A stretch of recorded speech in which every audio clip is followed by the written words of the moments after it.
Webinars DGE. Direção-Geral da Educação, Ministério da Educação e Ciência. Divulgação de projetos, iniciativas e boas práticas na educação portuguesa. Bem-vindos. Vamos dar início a mais um webinar da Direção-Geral de Educação, hoje dedicado à avaliação de inglês no primeiro ciclo do ensino básico. A título excepcional, este webinar será dinamizado em inglês, tendo em conta a especificidade do tema e o facto de se dirigir mais particularmente a professores que estão a lecionar neste ano letivo a disciplina de inglês no terceiro ano de escolaridade. Este é um tema que a Direção-Geral de Educação e a Associação Portuguesa de Professores de Inglês, API, consideram relevante, tendo em conta que a recente introdução da disciplina de inglês no terceiro ano de escolaridade tem suscitado questões por parte dos professores sobre como avaliar a aprendizagem nesta disciplina, especificamente no primeiro ciclo. Assim, agradecemos os vários contributos que nos chegaram dos professores de inglês e dos associados da API, os quais permitiram ajustar este webinar às questões específicas dos diversos contextos sobre o tema da avaliação. As questões que nos foram colocadas abrangem não apenas aspectos mais globais sobre os procedimentos legais da avaliação no ensino básico, mas também aspectos mais específicos relativos à avaliação da língua inglesa junto de alunos do primeiro ciclo. Por impossibilidade de responder no espaço desta sessão a todas as questões que nos foram previamente enviadas, optámos por globalmente responder às questões sobre os procedimentos legais da avaliação, incluindo a avaliação da aprendizagem de crianças com necessidades educativas especiais, num documento que estará disponível na página da Direção-Geral de Educação, apenso este webinar. As questões da didática específica do inglês a alunos do primeiro ciclo serão aqui abordadas neste webinar pela Sandy Mourão, especialista na didática de inglês a crianças da educação pré-escolar e a alunos do primeiro ciclo. Sandy é professora de inglês, autora e consultora. Tem estado envolvida na formação contínua de professores de inglês no primeiro ciclo há cerca de 20 anos e presentemente é professora na Universidade Nova de Lisboa, onde leciona no mestrado em ensino de inglês no primeiro ciclo do ensino básico na Faculdade de Ciências Sociais e Humanas. Sandy Mourão, agradeço-lhe em nome da Direção-Geral de Educação a sua presença e disponibilidade para realizar esta sessão e passo-lhe desde já a palavra. Thanks, Anna. Welcome and thank you for coming. Okay, we're going to start straight away. This is what I'll be talking about, the agenda for the next 30 minutes. What is assessment? Why is assessment important? What is assessed? How and when should assessment occur, and what assessment tools can be used? And I hope these 5 questions will cover most of the doubts that we received in relation to the classroom practice. Okay, so I've chosen 3 quotes from different sources, which for me are very important quotes and help us understand what assessment is. The first one comes from Eunice Zhang, and the reference list is at the end of the webinar slides. And what she says is that language assessment is a purposeful activity that gathers information about students' language development. Its primary purpose is pedagogical, to help teachers plan instruction and guide student learning. Very important issues are raised here in the sense that it's about gathering information, and I would also say evidence.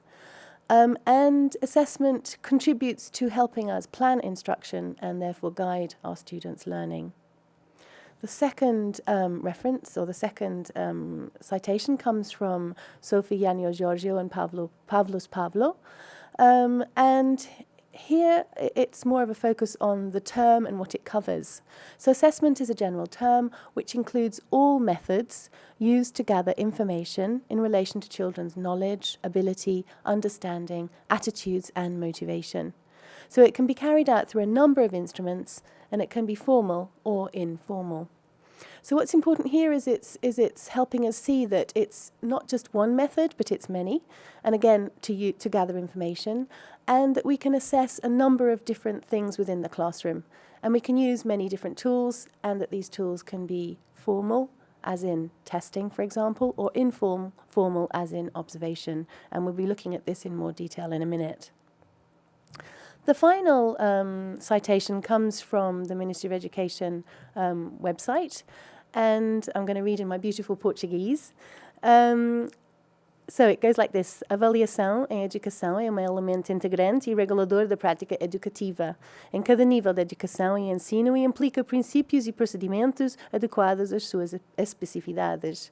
Now, the reason I chose this particular quote is because of the importance it gives to referring to assessment as being an integrated part of our practice, integrated and also a regulating aspect of what we do.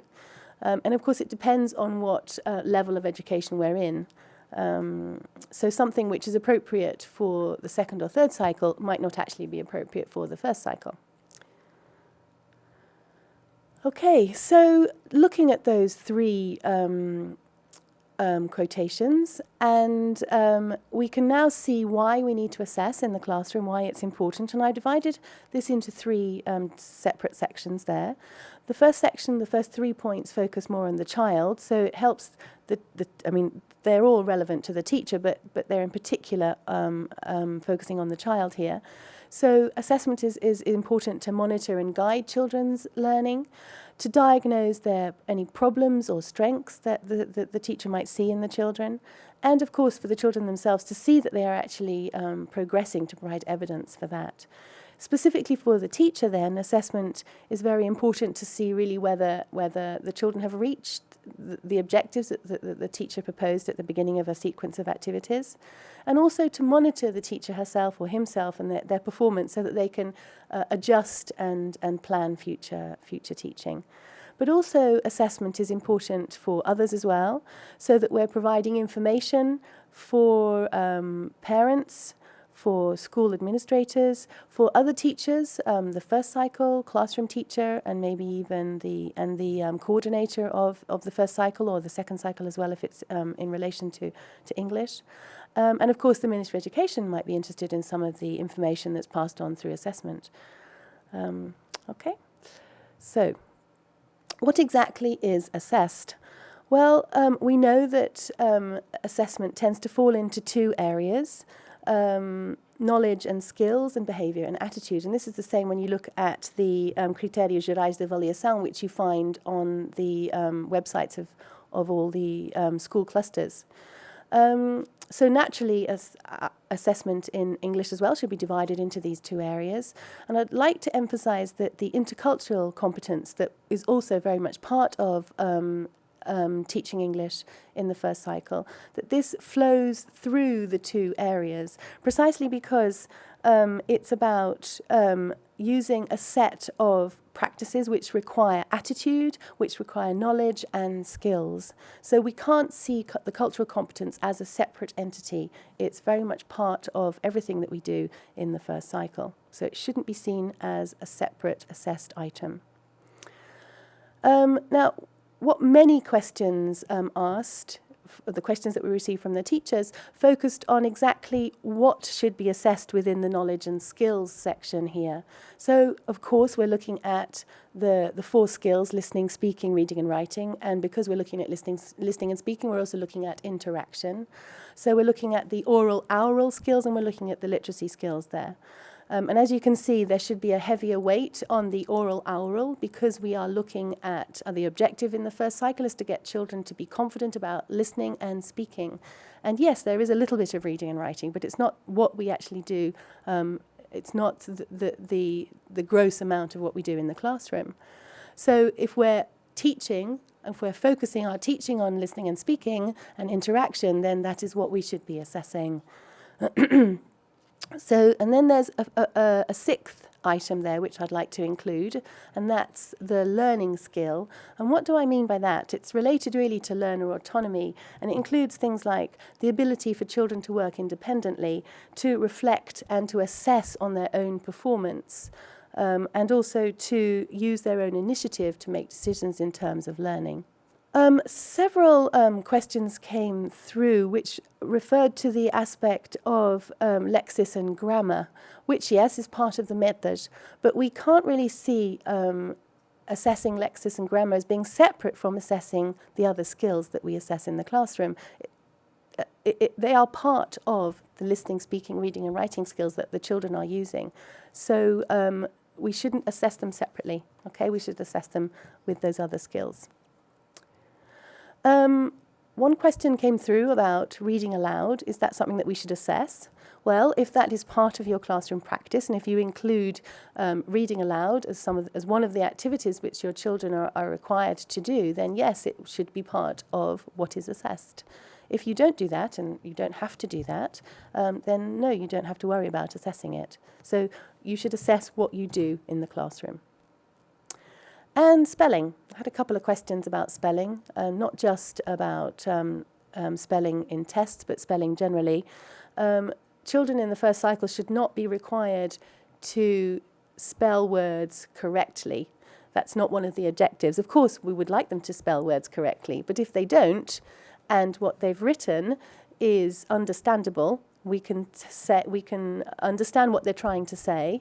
Let's imagine they've said girl, or they've written girl, but they've written G-U-R-L, but we know that that is girl, then we should give them the benefit of the doubt. Spelling is something, hopefully, which will gradually become more correct later on. So we shouldn't be worrying about spelling. Okay, so how then should we assess, or how should assessment take place?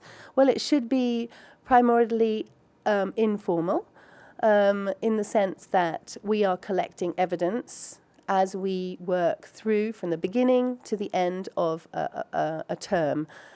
We don't just think of testing, which would be a formal approach to assessment. We think of many different ways to collect evidence of what children are doing and how they're progressing, and in an informal sense. However, formal assessment can take place, but it should be, in weighting, we should be doing less formal assessment than informal assessment. So what kind of tools then can be used? I've selected 5. There are many more, but I've selected 5 to talk about because most of these were issues that came up in your questions. So I'll be talking about observation, self-assessment, portfolio assessment, structured assessment activities, and tests. And these tools, I think it's useful to see them along a continuum that move from informal, and as you can see there, moving from the green, the informal observation, self-assessment and portfolios, moving into more formal types of assessment. And of course, testing is a very formal type of assessment. And structured tasks are possibly something you're not familiar with, but I hope you'll understand what they are when I've explained later. Okay? So we're going to look at each one of these separately and just briefly discuss what they are and ways that we can use them in the classroom successfully. So we'll start with observation, and here are just a couple of tips. It's something which I think many teachers consider that they do mostly, is observation. And so what we need to take into consideration is that we should be systematic. We should use an observation grid. We should use a 4-band key, and I'll talk about that in a minute if you don't know what that is. And the grid should not just be used at the end of a unit of work or at the end of a term. The grid should be looked at as regularly as possible, and so progress should be much more evident. You register what you think at one particular time, and then you go back to it and you re-register, and we'll look at how we can do that in a minute. By systematic, what I mean is that we should be familiar with the children that we have more idea about in relation to their ability. So if a child is particularly strong, then it's probable that we are aware of the fact that this particular child is good at English and is able to do a lot, things very successfully, very quickly. And of course, we're probably going to be more aware of those children who are not particularly strong, who struggle, who aren't able to say things or might say things incorrectly. So we're fairly confident about those two kinds of children. And it's the ones in the middle who we're not sure about, who are neither one or the other, that we need to make sure that we take regular notes about and be systematic in who we look at during the classes. Okay, so let's have a look at those observation grids. This is an example of just the two skills, listening and speaking. And of course, this grid would include all of the skills that we want to look at. And what we've got here is at the bottom there, the key, the 4-band key. So let's imagine I look at this after I've had maybe 2 sessions with a group of children, and I begin to make marks in relation to the children in my group. Here I've only got enough space to show 5, but of course we would have a sheet with 25 or 26, however many children you have in your classroom.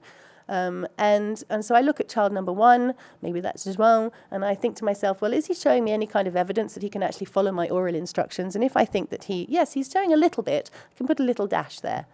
So as you can see, child number 3 there, maybe that's Anna. I can see she's quite a confident child, so I'm already putting a cross there for little Anna. And there's nobody there who is completely reached my objectives for this group of children, because we can't see any coloured in rectangles or spaces, okay? And of course, those children who have a blank space, then they aren't really showing evidence yet. I haven't observed evidence yet of this child's ability to reach that particular criterion. So that's after a couple of sessions. So maybe I then go back to this after a couple more. So maybe I've been with the children for 5 sessions. I return to my grid, and I see, in fact, that there has been progression. So little João there, he had just had a slash. But now I think, no, he's actually much more confident. So I can put another slash to make a cross. So as you can see, you don't have to get a new sheet. You just add to the sheet you've got. And as you can see there, little Anna, she was child 3. She's actually very confident, and I feel that she has reached the level that I'm happy for all the children to reach. So I just colour in her little rectangle space there. And for me, for this particular unit of work, or for this particular period in time, Anna has managed to she's a good student there. Okay, and then maybe after 9 or 10 sessions or a little bit more, I'll return to my grid, and you can see there that I can see that my children have developed and progressed within this unit of work that I've been working with. And a lot of children have reached what I felt was the level I wanted them to reach. There are still a couple of children there who haven't quite got where I wanted them to go, and that I will bear that in mind and hopefully plan my lessons over the next couple of lessons to ensure that I give those children more opportunities to further their understanding and knowledge a bit more. Okay, so that's how we should be using our observation grids. It's not something that we fill in at the end of a period of time, but it's something that we gradually fill in as we move through a unit of work or a term. Okay. These are just examples of other types of criterion. I was very concerned that I was just showing you listening and speaking. So these are examples of the kinds of things that you can be looking for reading and writing. So for reading there, we've got that the child follows written instructions, and that's quite important because in the course books, they will have little instructions that the children had to follow to do activities. You might write instructions on the board, but it's important that they're able to do that. And that's different from interpreting information at word level, because we do begin by showing children the written word, and then we might show them the word within a sentence. So we want them to be able to first be able to recognize that written word, and then later interpret information at sentence level. And then, of course, and this is probably more for grade 4, but that they should be able to extract information from a short written text. You might think that there are other things that go in other criterion that fit under there, and that's fine. If you feel it's important for your particular context, then you can add other criterion there. Writing, again, the children produce modelled information at word level. So once again, we start with words and then move into sentences. Again, I want to highlight the fact that it's modelled information. We're not requiring the children to write from memory, although they probably will be able to write words from memory, and that's fantastic. But it's not a requirement, and we should be giving them as much of an opportunity to see the words around for them to be able to copy. So what we want them to do is to be able to copy those words correctly. And of course, to be able to write sentences as well, but again, from a model, okay? I've included their producer's original written messages, and naturally a particularly strong child will be able to do that, and that's fantastic. Possibly for grade 4 you might want to do that, but again, be careful because we should be providing models for everything that we get the children to write. And then we have the learning skill there, which I mentioned earlier. So the child is able to work independently, is able to reflect and assess performance and progress, and uses initiative to complete activities. There's a really important skills there that we should be nurturing and fostering in all the children that we work with. Okay, now self-assessment is actually related to that learning skill. It's very much part of becoming an autonomous learner and being able to reflect on what you know, what you don't know, and accept that you can improve in certain areas, and also recognize that you're doing well in other areas. So this is 3 different elements that I would say are important to include in self-assessment activities that you do with your children. You can do something simple at the end of each lesson by just asking children what they think that they learnt that particular day, or something they found was important, or something that they already knew and enjoyed remembering. But a worksheet like this might come at the end of a unit of work, and you'll have a little section which is very similar to the objectives that you have set for your children. So earlier we saw that we recognized whether children were able to follow instructions, for example, and here we see it again here in this self-assessment tool. So I can follow instructions, I can recognize the nationality words. This is from a unit of work around nationalities. I can understand questions about nationalities, I can use greetings, and I can say nationality words, etc., etc. There'd be a lot of other items that you could fit there. And so what we have is for the child to decide whether they're still not sure, therefore they need help, whether they feel good about that particular statement, and yes, or whether they feel really great, whether they think they've done super well. Okay, so it's always nice to have something visual, and they can colour it in, but they're actually very, very good at being able to reflect on what they're able or not able to do.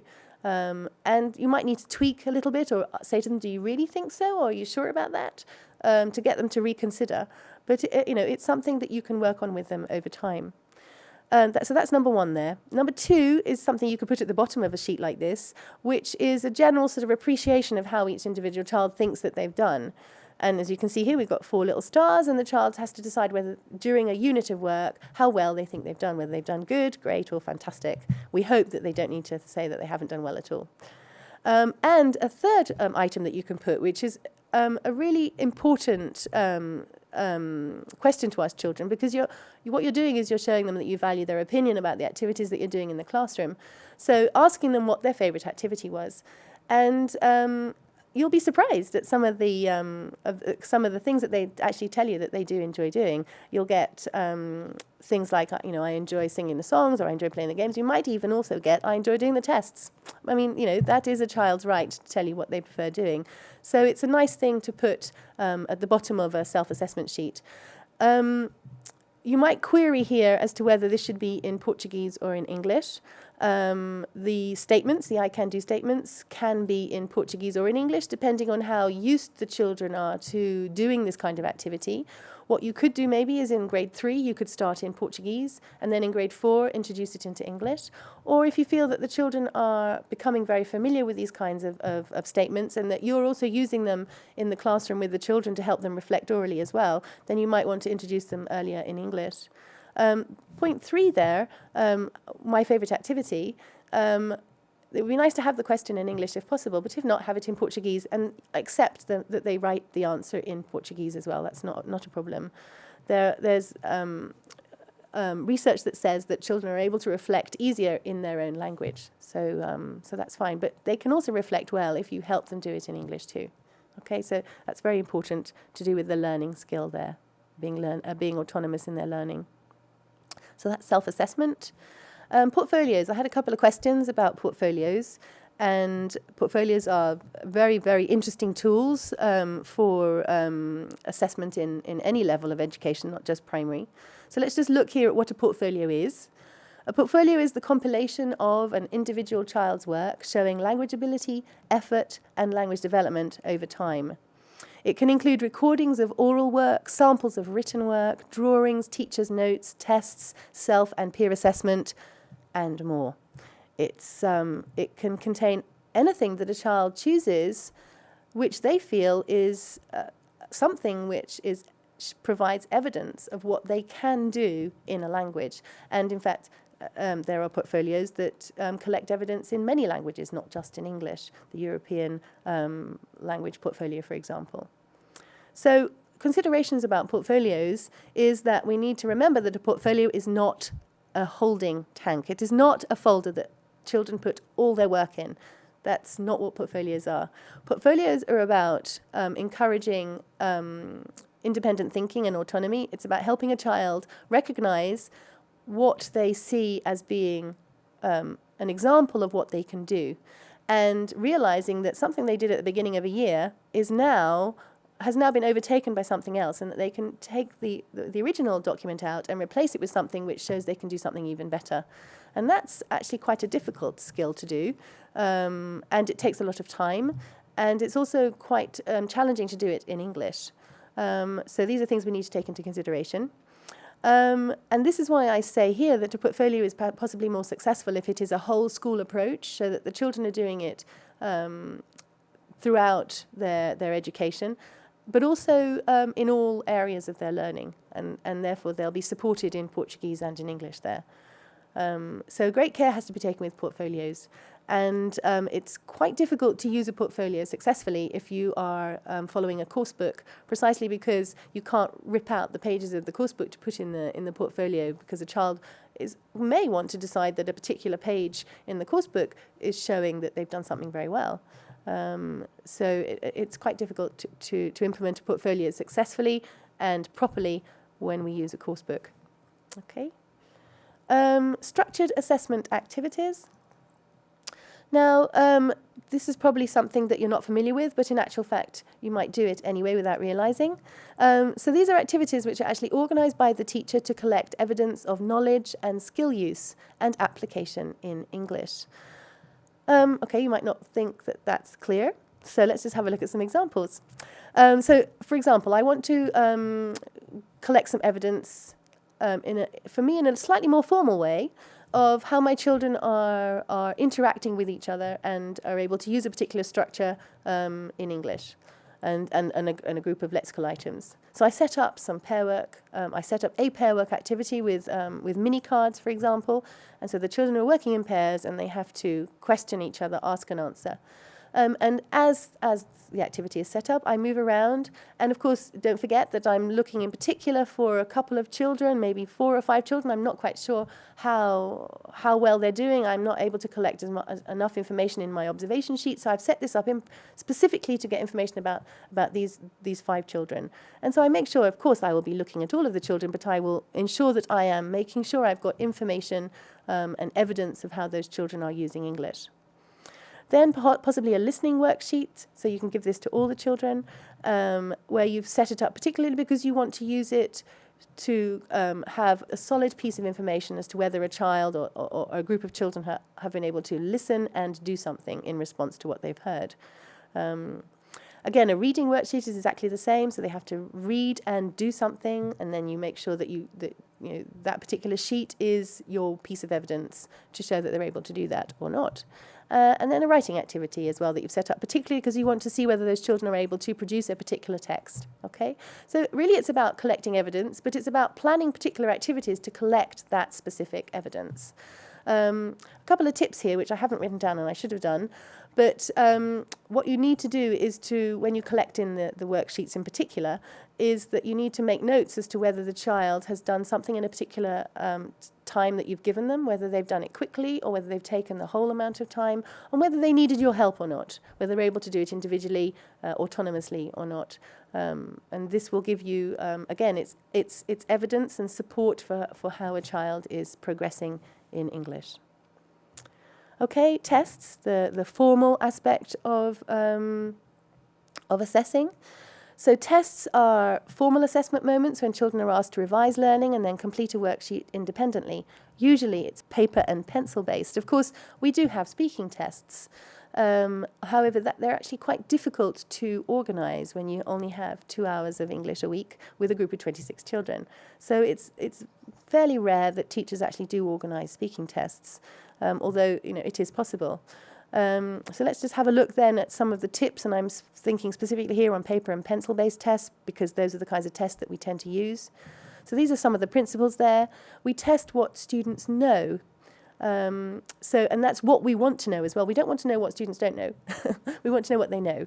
And we want the children to feel that they are able to do the test. We test the way we teach. So if we do matching activities, if we do circling activities, if we do read and colour activities, then those are the kinds of activities that we will be putting in the test. So we shouldn't be using activities which are not part of our practice and which the children are not familiar with. And then we should be balancing production and recognition skills. So it shouldn't just be about writing, it should also be about reading and, of course, listening and speaking there. But also the activities that we expect the children to do should be balanced between the production and the recognition skills. We should test each item only once, specifically because if a child is unfamiliar, the first time they're going to be unfamiliar the second time as well, so it's a double whammy, and it's not really very fair. We should be allocating weighting marks fairly. Of course, if a read and match will not be worth as much as possibly creating a short text based on a model about me. Okay. We should not be testing spelling. I've already mentioned this, but we should not be testing spelling. And in fact, if you look at the method, and I've got a note here on page 12 of the methods, it actually says that children should utilizar com ajuda palavras conhecidas, produzir com ajuda frases simples. So there should always be a model. And ensure that the environment is as relaxed as possible, and that the children feel that this is not something terrible, that they're not going to fail English because of one little test. We know that the formal aspect of testing is only a tiny little bit of the assessment procedure that we use, and so children should be made to realise or helped to see that this is just one little bit of the evidence that you will be collecting to give them a mark at the end of the term or the year. Okay, so some considerations about tests in particular. The results should be qualitative in the sense that they should be satisfaz, bon, muito bon, and not quantitative. A test is, I've said this several times, I'm going to say it again, a test is one of at least 5 different assessment tools. I've talked about 5, so we need to use it wisely. It's one of many, and it's not the only form of assessment. And that we should be using tests to develop an understanding of study strategies. And why do I say that? There are some children, as we know, that tests, we tell children they're going to have a test and we ask them to study for a test. So getting children to reflect on how they studied for a test, especially if they did well, getting them to talk about what strategies they used, if somebody helped them, if not, what did they do, get them to talk about it out loud so that those children who didn't do quite as well can hear the different strategies that their peers are using and then encourage other children to have a go, to try something different. And do this consistently after a test. So that you're actually using it for a learning experience, and of course you're developing autonomous learners there, which of course is one of our objectives. Okay, so I'm coming to an end. Assessment in the first cycle is not about testing only. I've said this many times, but it's a really important message. Assessment is about collecting evidence of children's progress in English through informal types of assessment. I hope I've been able to answer as many of the questions as possible in relation to practice in the classroom. Thank you very much for listening, and here are the references. There we go. Thank you. A sessão foi muito esclarecedora. Contudo, sabemos que os critérios de avaliação variam de escola para escola. Que sugestão daria, face ao seu conhecimento nesta área, aos professores de inglês, de forma a que eles pudessem operacionalizar estes critérios nas escolas onde lecionam? Oh, thanks, Anna. It's a good question. I know it's a bit strange, English and Portuguese, but I'll do this in English. And I should have said it during the webinar, so I apologise for that. What the English teachers should be doing is working together with the first cycle coordinator and the English coordinator for the school cluster. And together they come up with a set of criteria in which they feel are suitable for assessing learners in grade 3 and grade 4 for English. And then that criterion will be taken to Conselho Pedagógico by the first cycle coordinator and the English coordinator from the second cycle and the third cycle, and discussed there and accepted or not by the school cluster. And this, of course, can only happen now at the beginning of the next academic year. So this is something that should be happening when teachers get together in September. Okay, so yes, that's what they should do. Okay. Obrigada, fica a sugestão. Sénia Mourão, agradeço-lhe mais uma vez, em nome da Direção-Geral da Educação, a ter dinamizado este webinar. Nós esperamos que o webinar tenha contribuído para clarificar como se pode avaliar na disciplina de inglês no primeiro ciclo e, naturalmente, tendo sempre em conta as decisões das escolas no âmbito da sua autonomia.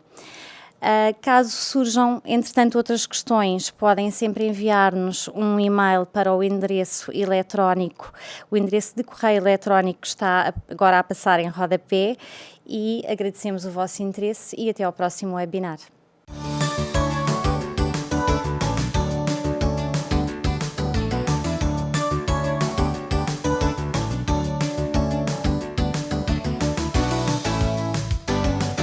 Webinars DGE. Direção-Geral da Educação, Ministério da Educação e Ciência. Divulgação de projetos, iniciativas e boas práticas na educação portuguesa.